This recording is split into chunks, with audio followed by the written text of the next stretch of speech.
बाजै खिथादो मा दं नोंसिनि नै बाजै नायनोबा नै अरिजिनेल नारेंआ ओइखौ नाय मा दं बेखौला माइ नाय माइ बानलु बग्रा बानलु सिब्र' ओमफ्राय बेयो मा सिनायदो इखो बेयो जाब्रां अरिजिनेल जाब्रां इयो फैसा खुस्रा दं आरो नोंनाव थाइबा ओजोंहाय नाथुर बे बाथोनसो बाथोन बानायो नो मालाय बाथोन नङा गोखैखौसो लागोनलै औवा मेवाइखौ ये किंग चिल्ली का पिकल है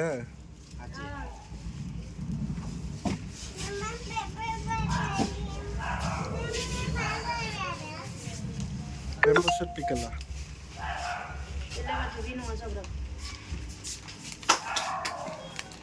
Enggak. Jabrang nggak?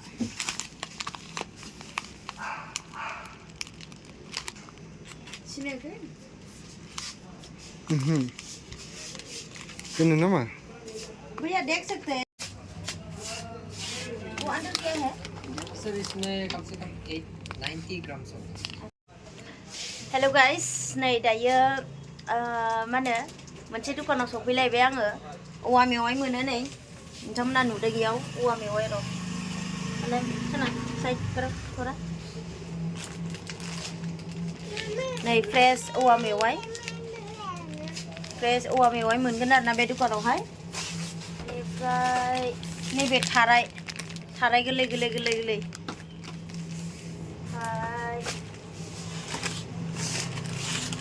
मानामुनिबो मोनो नै बर'नि ओंख्रि मा नांगौ इयाव मोनजोबगोन ओमफ्राय बेखौ मा होनोमोनथाय बिफा माबा मुभि दंजोबोहाय औवा मेवाइ गोखैखौ लादो खोमा औवा मेवाइ गोखै लानो माला जारि उसुमै नैबे गामियाव मोनोना इखौ सेरफां मैखुन होनो ओमफ्राय दङ र' खालाय मामि साइडफोराव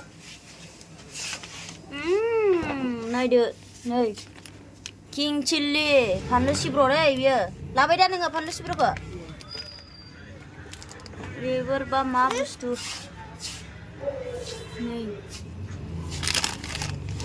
नै अनेक दङ एक चिकेन मोनो बिफा नै माबा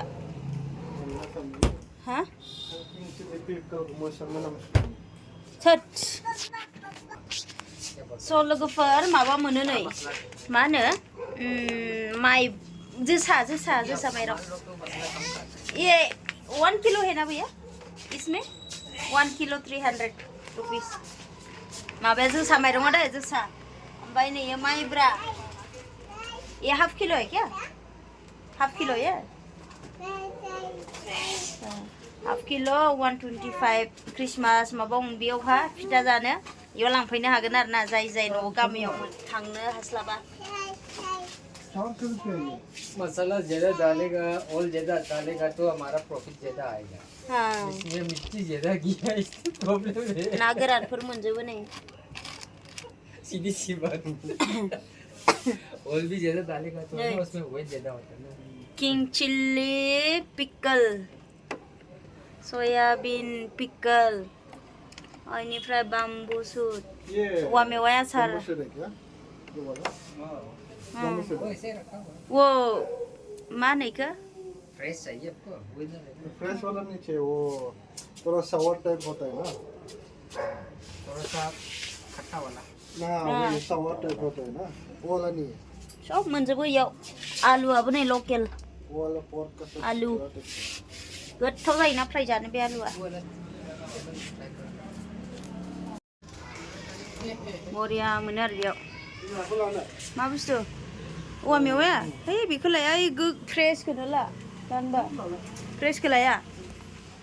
गोखै स' लोगोफोर दायो आं लाखांबाय ओमफ्राय थांनोसै आरो ना माबा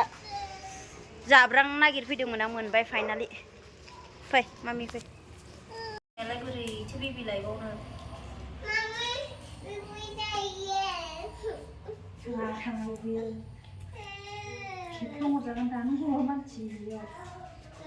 नोंखौ नेनो टाइम गैया बिफा नोंनि महर खिथिना होजोबलाय दसे नायसै थांफैया होबाबो गैलानो जोबा गैला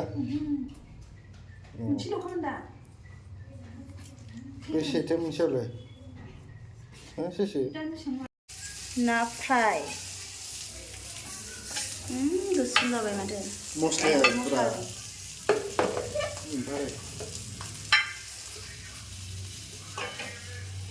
थोरसिखौ लांदो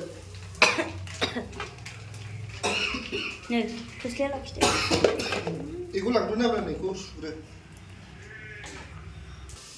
नै जोंहा दिनारा बेयो मान्दे एवबाय नै बेयो मैस्था बांगाल बिदै नैबे जारिजों आलु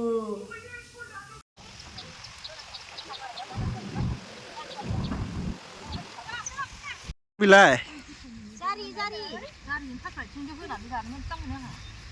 आंहा माबाजों मानामुनि